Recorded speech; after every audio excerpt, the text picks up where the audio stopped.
దొండకాయ వేపుడు అండి. దొండకాయ ఫ్రై ఎలా తయారు చేయాలో చూద్దామండి. హాఫ్ కిలో దొండకాయలు క్లీన్ చేసేసి ముక్కలుగా కట్ చేసేసి రెడీగా పెట్టేసుకోండి. స్టవ్ మీద ఐరన్ కడాయి పెట్టేయండి.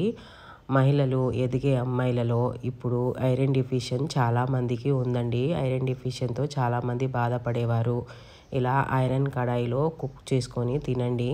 స్లోగా ఐరన్ లోపం అనేది తగ్గిపోతుందండి. ఇలా ఆయిల్ హీట్ అయినాక పోపు దినుసులు, మీడియం సైజు ఆనియన్, ఒక ఎండుమిర్చి కూడా వేసేసి ఫ్రై చేయండి.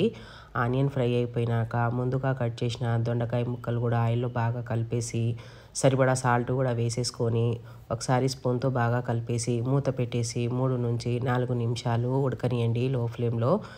దొండకాయలు అయితే బాగా మగ్గిపోయాయండి. ఇలా మగ్గిపోయినప్పుడు ఇందులో చిటికెడు పసుపు వేసుకోవాలి. 1 teaspoon red chilli powder అండి.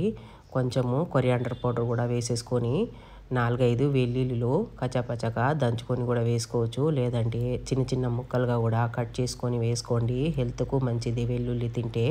సువాసన కూడా బాగుంటుందండి. ఇలా వెల్లుల్లిలు కూడా వేసేసి బాగా కలిపేసి 1 టీ స్పూను ఎండు కొబ్బరి పౌడర్ అయినా సరే, పచ్చి కొబ్బరి పౌడర్ తురిమింది కూడా వేసేసుకొని బాగా కలిపేసి 1 మినిట్ పాటు లో ఫ్లేమ్లో మగ్గించుకుంటే ఇలా రెడీ అయిపోతుందండి. ఏదైనా ఆకుకూర పక్కన, పప్పుచారు పక్కన ఈ దొండకాయ ఫ్రై చాలా బాగుంటుంది. ట్రై చేయండి. సబ్స్క్రైబ్ చేయండి.